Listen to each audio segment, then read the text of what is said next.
السلام عليكم ورحمة الله وبركاته.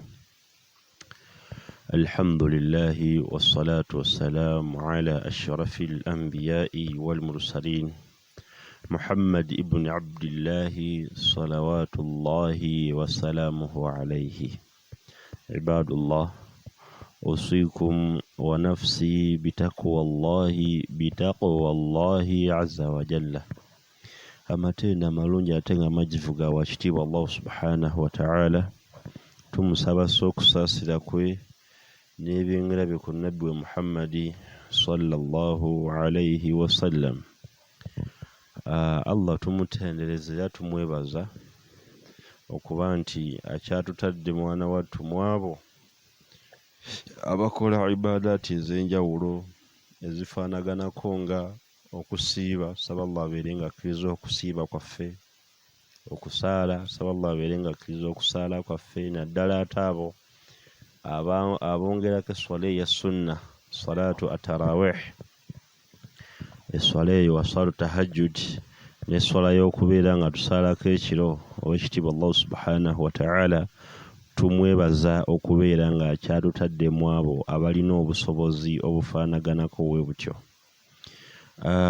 Fiima sabaqa, oluvannyuma lw'okuba nga mbakuutira okutya owekitiibwa Allah subhanahu wa ta'ala n'okumusinza mu buli mbeera yonna gye tuba tulimu, gye bwayita twalaba ahkaamu oba agamu ku mateeka agali mu Suuratu Annuur, ng'essuula eyo twagirabako ebyali bigikwatako omulundi ogwayita, era ne tulaba omulundi ogwayita nti owekitiibwa Allah subhanahu wa ta'ala bayyana lana, yabeera nga atunnyonnyola haddu azina fi qawlihi tabaraka wa ta'ala.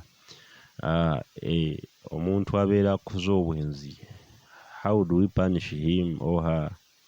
Tuyinza tutya okubeera nga tumubonereza omuntu ayenze, omuntu abadde n'omukyala oba n'omusajja mu gatali mateeka ga Busiraamu ne bakola ekikolwa eky'obufumbo, nga Allah subhanahu wa ta'ala okuddayo emabega yagamba azzaaniyatu wazzaani, omuntu yenna singa akola ezzambi ery'obwenzi,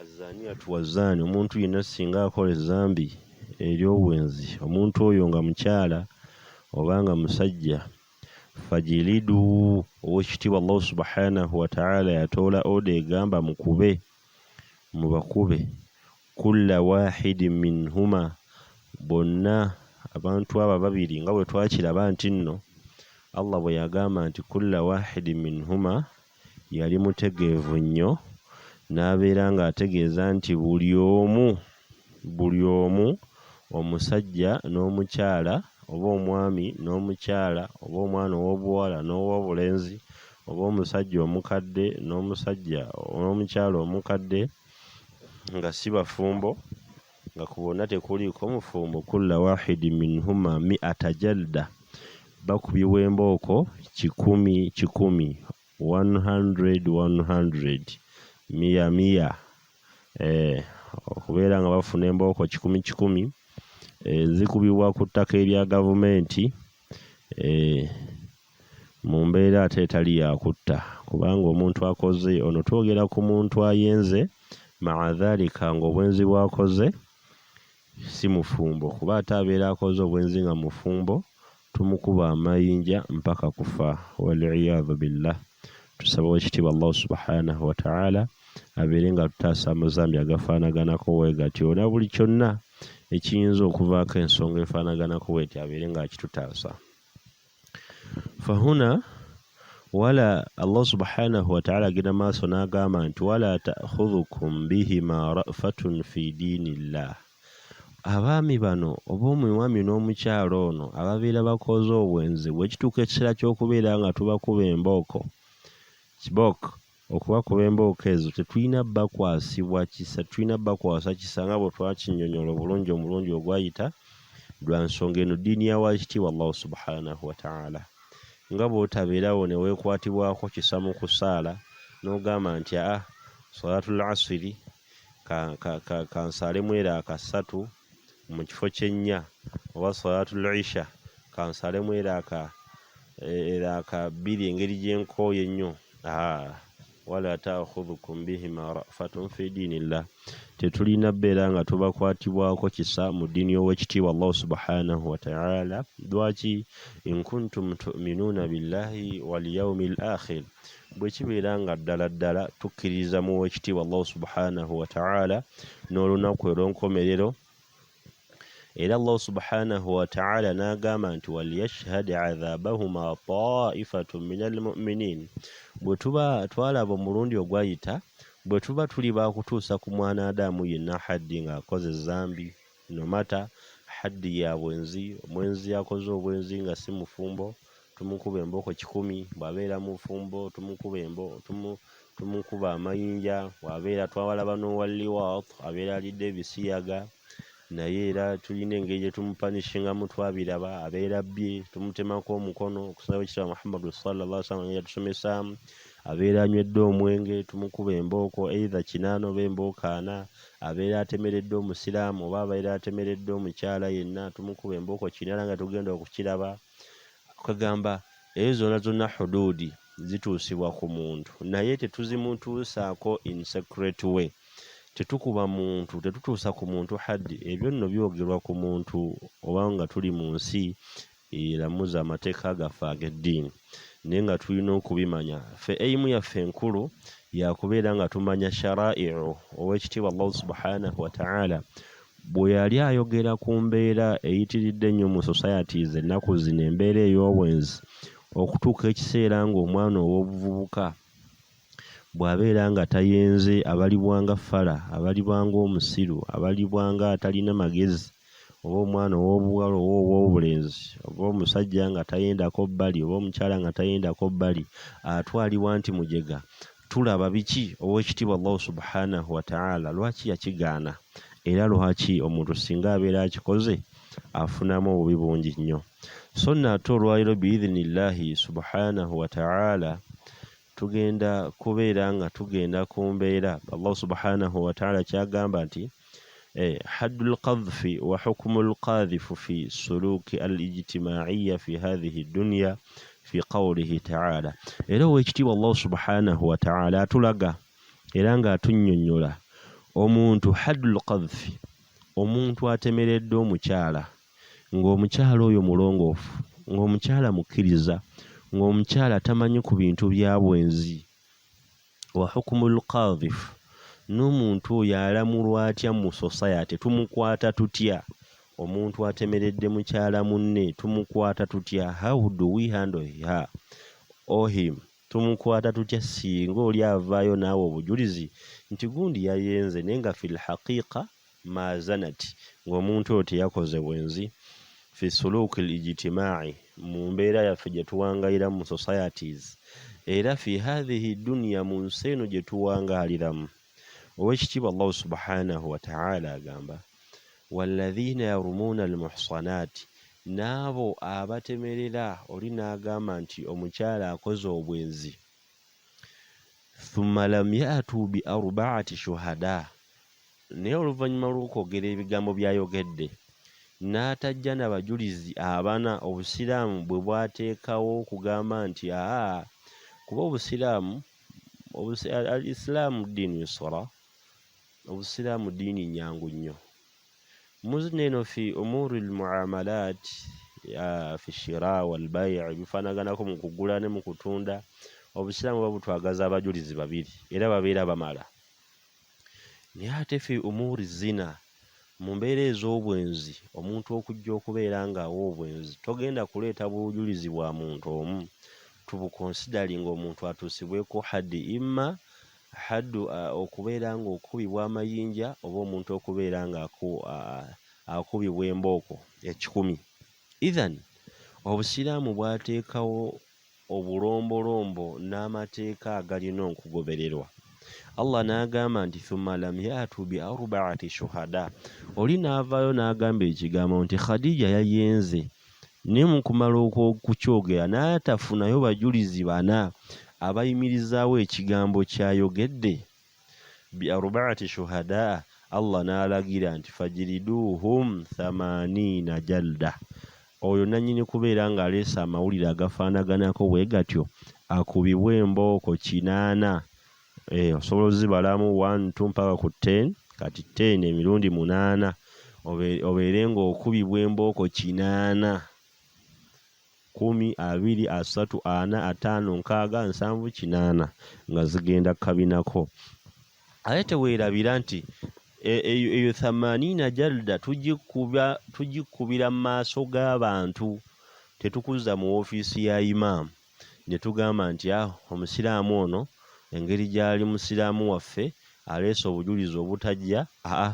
Kati for example wano e Uganda tusobola okugenda ku Supreme Council ne tukoowoola abasiraamu ne tubagamba nti bannange ng'ennaku z'omwezi bwe ziti waliyo okuba omukulu gundi embooko 80. Idhan Allah subhanahu wa ta'ala kyagamba nti fajiduhum 80 jalda. Eyo no ye punishment esooka nga tugenda okubiraba mu maaso. Era Allah n'agamba nti wala taqbalu lahum shahadatan abada.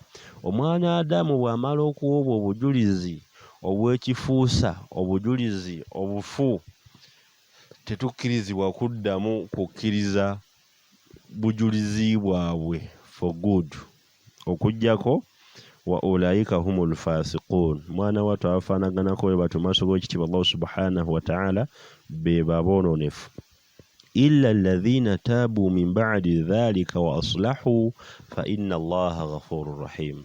Okuggyako abo abeekuba mitima ne basaba ow'ekitiibwa Allah subhanahu wa ta'ala abeere nga abasonyiwa ma'a dhalika wa aslahu, ne balongoosa n'okulongoosa. Kuba gye bali abantu n'akola tawuba naye n'atava ku byakola, ekyo kiba kikyamu. Bw'obeera okoze tawuba olina okumakinga sure nti ezzambi olivaako n'olyesonyiwa olw'embeera nti ow'ekitiibwa Allah subhanahu wa ta'ala ghafurur rahim, Allah subhanahu wa ta'ala musonyiyi. So nno olwaleero biidhnillahi subhanahu wa ta'ala tugenda tambulira ku eryo etteeka oba eyo hukum eri mu mateeka g'ow'ekitiibwa Allah subhanahu wa ta'ala ge yabeera nga atulaga. Mu mbeera eyo ow'ekitiibwa nabiyuna Muhammadu sallallahu alayhi wasallam mu bimu ku byamutumibwa nabyo n'abeera nga ajja atunnyonnyole. Nabiyuna Muhammadu sallallahu alayhi wasallam agamba mu hadithi, falqadhfu, omuntu yenna okutemerera omusiraamu oba okutemerera omukkiriza muharram, kyabeera nga kiziyizibwa, wa kabira, era ziba zambi ddene nnyo, minal kabair, mu mazambi amanene agatazannyirwako mu ddiini yaffe ey'Obusiraamu, nti omuntu yenna singa abeera alikoze aba akoze ezambi erizikiriza. Qaala sallallahu alayhi wasallam, ow'ekitiibwa Nabbi Muhammad sallallahu alayhi wasallam yagamba, ijtanibu, owange gwe buli musiraamu yenna ali yawuliriza. Tugenda kulaba hadithi eno mu bufunze ffe tulina we twagala. Agamba nti ijtanibu, mubeera nga weewala asabu, ebintu 7. Ebintu ebyomusanvu bye biriwo almubiqaati, ebintu ebimusanvu ebizikiriza. Qaalu, basahaba tebaali babi ne bagamba, wama hunna ya rasulallah, bye biriwo nga gobaka wa Allah subhanahu wa ta'ala. Si kusirika busirisi nga waliwo ky'otategedde n'otakola ki n'otabuuza. Kyova olaba nti ffe tubeera masajidi omuntu tumuwa chance ebuuza nti owaayo waliwo w'otategedde obeere ng'onnyonnyolwa. Idhan qaala, kyava bagamba nabiyuna Muhammadu sallallahu alaihi wasallam n'agamba sahaba, ashirku billah, omwana Adamu okugatta ku w'ekitiibwa Allah subhanahu wa ta'ala. Buli lw'ogatta ku w'ekitiibwa Allah subhanahu wa ta'ala obeera okoze ezambi eddene. Wa sihir, n'okukola eddogo. Wa qatilu an-nafs, n'okutta omwana Adamu yenna. Allati harrama Allah, oyo w'ekitiibwa Allah subhanahu wa ta'ala gwe yatuziyiza okubeera nga tutta. Yani mulimu abantu basajjaaka obusiraamu nga bwatukkiriza okubeera nga tubatta, era abantu abo mulimu omuntu abeera asse muntu munne, omuntu abeera avudde mu ddiini ey'Obusiraamu ne ssejjaaka nga mufumbo naye n'asalawo abeere ng'ayenda. era mu mbeera y'emu wa tawalli yawmu zahfi n'omuntu okubeera nga adduka mu lutabaalo, omuntu n'adduka mu lutalo alaba olutalo lunyinyiikidde, omuganda agamba n'ateekako kakokola tondeka nnyuma. Ennaku zino balina ekigambo ekigamba nti n'anyeenya mu ttanka n'adduka, era bwe mubeera mu lutalo mu mbeera eyo nga tonnaba kubeera nga otta oli nannyini ono gwe mwazze okulwanyisa, bw'olaba anyeenya mu ttanka gw'osookerako okutta olw'ensonga nti ate aba agenda kunafuya abalala. Wano ffe twagala mu hadithi eno wa qadhfu almuhsanaati almu'minaati alghafilaati, n'okubeera ng'omuntu atemerera omukyala omulongoofu omukkiriza atamanyi bintu bya bwenzi nga wallahi omutemerera, eryo zambi ddene nnyo linnamuzisa, era tegali mugana amazambi ge tugamba nti omuntu okuva ku Ramadhan mpaka ku Ramadhan Allah asonyiwa ebiri wakati awo, okuva ku Juma mpaka ku Juma Allah asonyiwa ebiri wakati awo. La, ebyo obwo Allah subhanahu wa ta'ala amazambi gatusonyiwa allamam, obuzambi obutonotono obwo obuyitira ng'omutonde nga totegedde, ate nabo mimbabil wara, omuntu ali ku levo y'okuba nti naatatenya ekitiibwa Allah subhanahu wa ta'ala nabwo abwesonyiwa n'abwerekereza. Era mu mbeera y'emu wayatarattabu ala alqadhfi fi hadhihi dunya thalathatun uqubaati, era ku nsi eno gye tuliko guno omwaliro gw'ensi gwe tuliko, omuntu wabeera nga atemeredde omuntu, punishment ye ebeera categorized mu mirundi esatu. Uqubatu badaniya, omuntu oyo afuna ekibonerezo badaniya nga kiri ku mubiri, wa uqubatu lijtimaiya, n'afuna punishment nga ya society, yani nga kigenda beera nga kimu affectinga mu society mwawangaalira. Badaniya kiba kijja ku affectinga mubiri gwe. Uqubatu diniya, era mu mbeera y'emu afuna punishment nga punishment eyo ya mu ddiini ng'obusamu bwe bwagisalawo, jazaan wifaqa, according ku ekyo kyabeera yakola, era eyo empeera yebeera emugwanidde. Ilamun bi ilamun wa tashwihi bi tashwihi wa istiqas fi ddiini bimithlihi faluqubatu albadaniya bijaldi alqadhif, omuntu bw'abeera atemeredde omuntu punishment ya badan oba ey'omubiri eri physical, omuntu gy'afiiringa ey'okukwata kibooko, aye tetumukubisa bugoggo, tukwata embooko nga mbooko, sigenda ku butale ne mugjayo obukola w'amawogo ne mugamba nti twamukubye. Kalla, tukuba embooko, bwe beesaa neesaa ne tukutwala mu ddwaliro ne tukujjanjaba n'ogifiiringa. Tetukuba kutta nti ofe, wabula okubibwa ta'addiban, obeere nga oddamu empisa, oleme okubeera nga teweebakaabaka nga totambuza bigambo ebyo ebitalina mitwe n'amagulu oba ebigambo by'otalinaako bujulizi. Era abantu balina okukimanya nti singa tubeera mu mahakama oba mu kkooti y'Obusiraamu n'oleeta obujulizi ne kikulya, oyinza ovayo ng'ate gwakubiddwa embooko. Lwaki? Obusiraamu okuleeta bino byonna nti omuntu waba wadde obujulizi ku mwenzi, ku muntu akoze obwenzi, oba ye gwagamba nti akoze obwenzi ne butamulumika, akubibwa embooko 8, okubeera nga tukuuma ensa n'okukuuma ebitiibwa bya bannaffe. Oweekitiibwa Muhammadu sallallahu alaihi wasallam atuuka n'okugamba nti man satara, omwana Adamu yenna abikkirira musiraamu munne oba mukkiriza munne, satarahu Allahu yawma alqiyama, oweekitiibwa Allah subhanahu wa ta'ala agenda kubeera nga amubikkirira. Idhan fal asl, ensibuko y'eddiini kubeera nga buli omu asigaza ekitiibwa kye, la waala wala durara, tontabaala sikutabaala. Kiba kirungi nnyo n'ojja n'ombuulirira n'oŋŋamba nti musiraamu nange nno wakoze ensobi, tubu ila Allah, wennenyeza eri Allah, then ogenda mu lujjudde lw'abantu obeere ng'obategeeza nti oyakoze bw'ati ne bw'ati. Singa otuukawo ne bikalira ku matama, gw'ovayo n'ekinaana, nze ne nvaayo nga nseka. Fahuna faluqubatu albadaniya, omuntu engeri gye tumupanishingamu ku mubiri, tumukuba obuggo obw'ekinaana naye nga si buggoggo. Tusobola okukozesa embooko, nga embooko ng'omuntu era bw'agiwulira bw'ati agifiiringa. Ebyo nno byetwogerako tebiriiko mwana muto oba muntu mukulu, nedda. Obusiraamu tebubimanyi ebyo. tebuliiko bwa kitiibwa, ne wobeera n'ekitiibwa kyo bw'ogenda ku ttaka n'ogalamira ng'abantu bonna bakulaba n'okubwa embooko obuggobo 100 n'ovaawo nga weekaza obuggobo 80 afwan 100 kiba kya muntu akoze obwenzi nga si mufumbo 80 kati ate awo ensaasiridde basajja bakulu abalina eŋŋambo ne bakazi bakulu obeera awo n'osamwasamwa. Tetuli mu Ramadaan, Oweekitiibwa Muhammad sallallahu alaihi wasallam atuuka n'otugamba nti man lam yadaa qawla zuur, omuntu oba tosobola kwerekereza bigambo bya bulimba byakutemerera gwe tewali nsonga lwaki osiiba. Ithan ffe kye twagalamu kyekiriwa, tova eri n'omala gwogera ku muntu nti yo namusanze akola obwenzi. La, obusiraamu tebikola. Ate naffe abantu tubeere banjulukufu. Bw'olaba omuntu gw'omanyi ng'ayinza okufunamu embeera y'okulowoolereza muyite. Oweekitiibwa Nabbi waffe Muhammad sallallahu alaihi wasallam hadithi eyo basahaba yali ali mu nga tuli mu Ramadaan, yali ali mu itikaafu mukyala we najja n'amukyalirako Safiya. Abasahaba ne bamulengera naye bwali budde bwa kawungezi kuba obeera mu itikaafu tokkirizibwa genda wala nakuva wali masijidi naye ng'amwerekerako mpola mpola. Nabbi akomewo ku masijidi ne bamulengera ne baagala okwanguwa.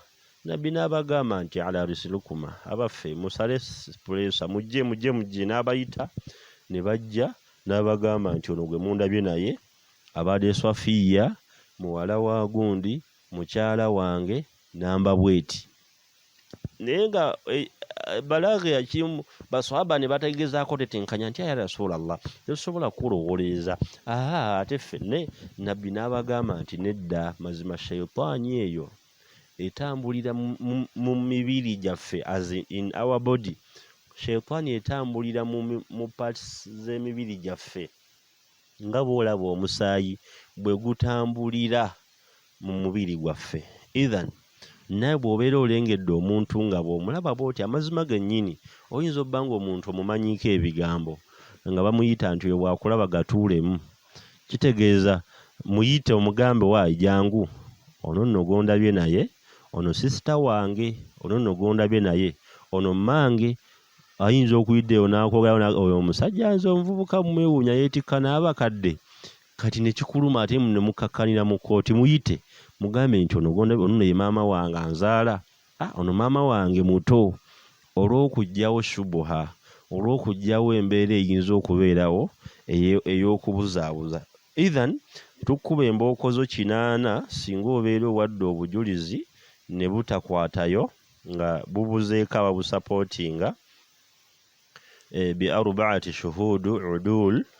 Lwansonga bwe tuba tukonsidalinga abajulizi balina obbeera nga beesimbu.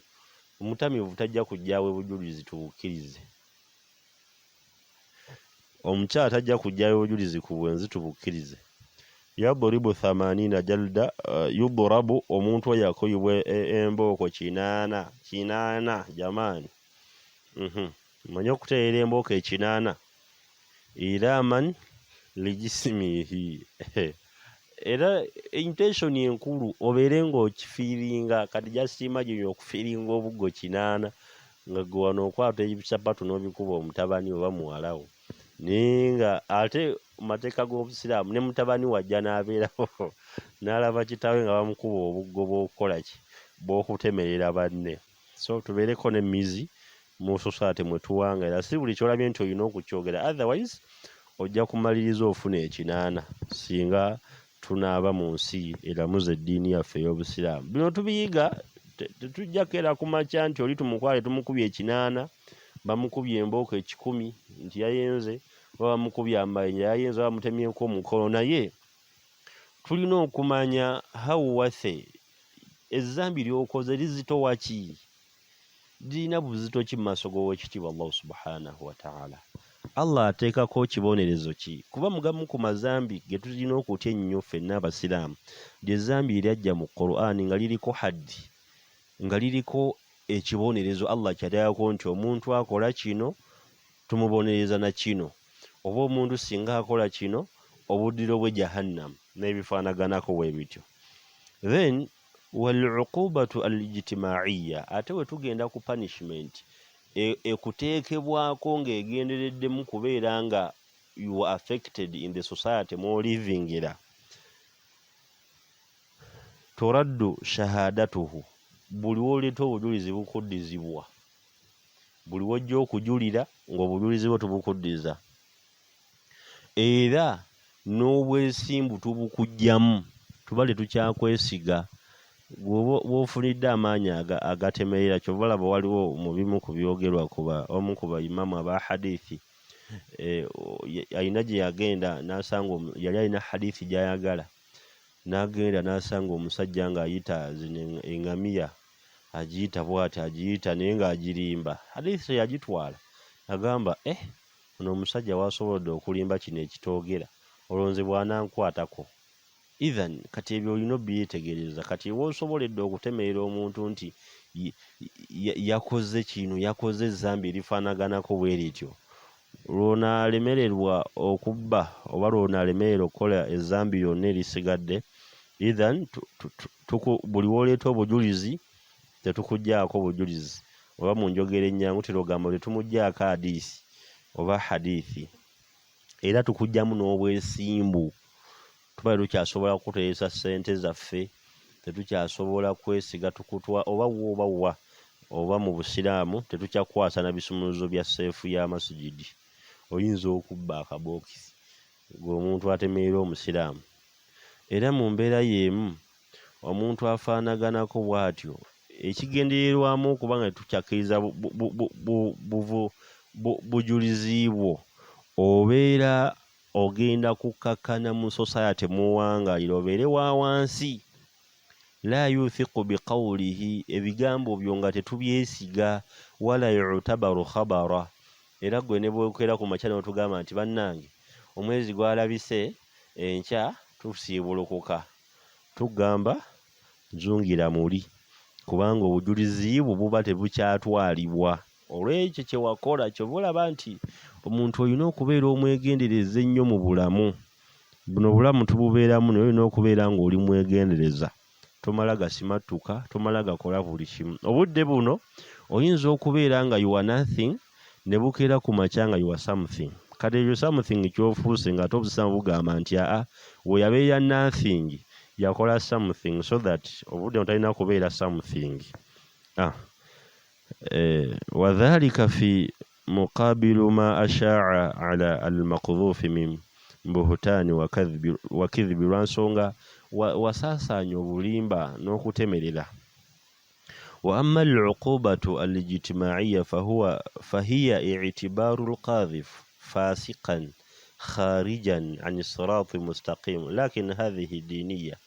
Naye ate bwe tudda ku sayidi y'eddiini, omuntu oyo abeera abalibwa nti nno fasiqan, Obusiraamu buba bukutadde mu bantu aboononefu, igwe abeera atambuza amawulire ag'obulimba, amawulire nga omuntu n'otuuka n'okutemerera omusajja nti yayenze ku mukyala, oba omukyala nti yayenze ku musajja.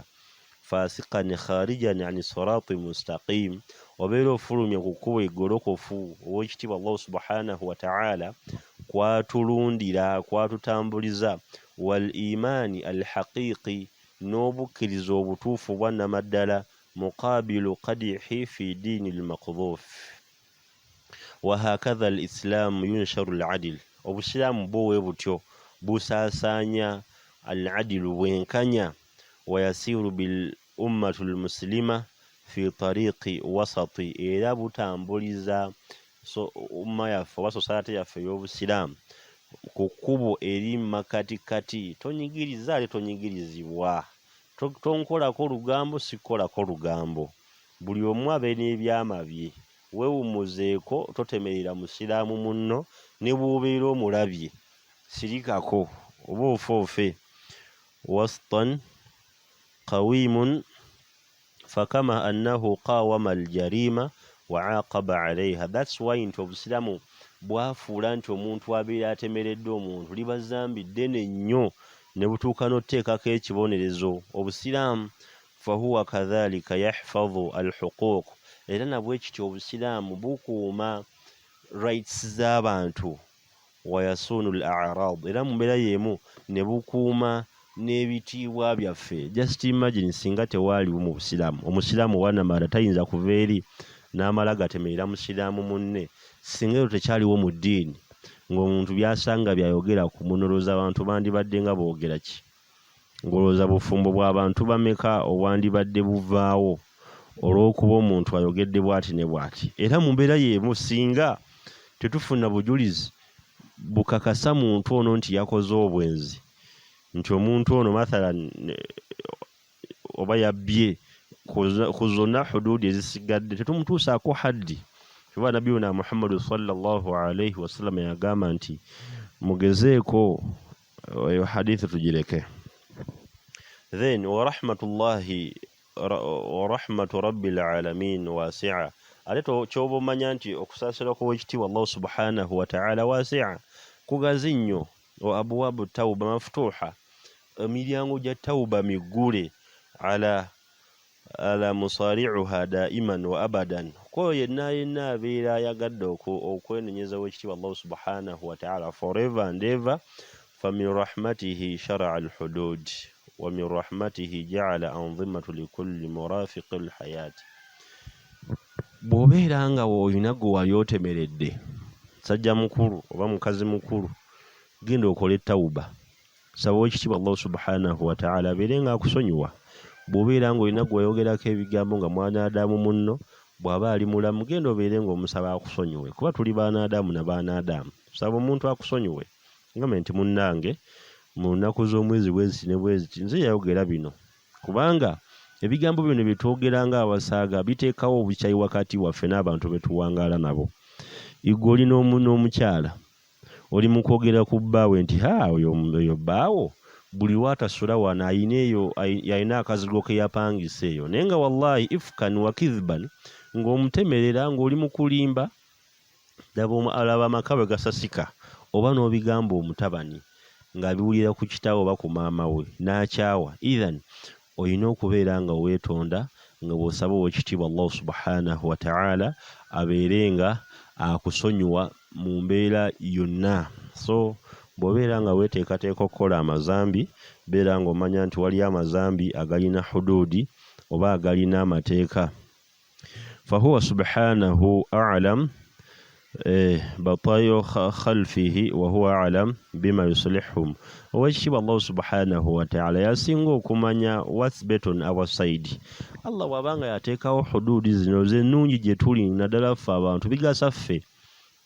Gwe muli owulira otya ng'eyakutemeredde, naye bali mumutemerera obuggo 8, muli olina gy'owulira, muwulira bulungi, kuba abaakutemeredde naye ne bamukuba ekira n'ogamba era kale abadde ayiye ekitiibwa kyange, wadde kizibu okuddamu okuzimba omuntu nga yakutemyeko ekigambo. Kiyinza obeera ekizibu ky'okuddamu okubeera ng'ozzaawo, bal al aham, ekisinga okubeera ekikulu nti naye abeera akwatibwako. Falaysa aljahilu bishara'i al-islam wa hadafihi wa maqasidihi an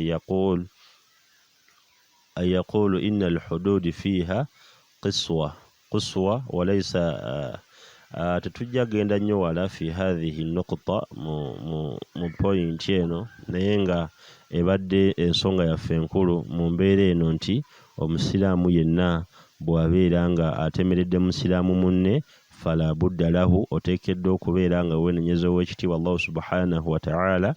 Lwaki? Singa oba tomwenenyereza, Allah subhanahu wa ta'ala ajja kubeera nga akubonereza, era yateekawo n'ekibonerezo kuno ku nsi, okubibwa embooko 80 nga zigenda kabina jamaani, ne bakuba embooko 80, omusajja omukulu alina amaka. So fumiitirizaamu nga bakuba embooko nga tonnaba kubeera ng'okola otambuza lugambo. Saba ekitiibwa Allah subhanahu wa ta'ala abeere ng'atuwa okubitegeera. Then insha Allahu ta'ala omulundi oguddako tugenda kulaba, kuba bano be tubadde tulabako be bantu ng'ovudde eri n'ogamba nti omukyala oyo yayenze, era singa ogamba nti yayenze n'otafuna bajulizi bana nga gwe weeteekateeka, simanyi oba obusiraamu okkirizibwa okwesabika. Twabeeraga mu primary bakadde baffe ng'ogulayo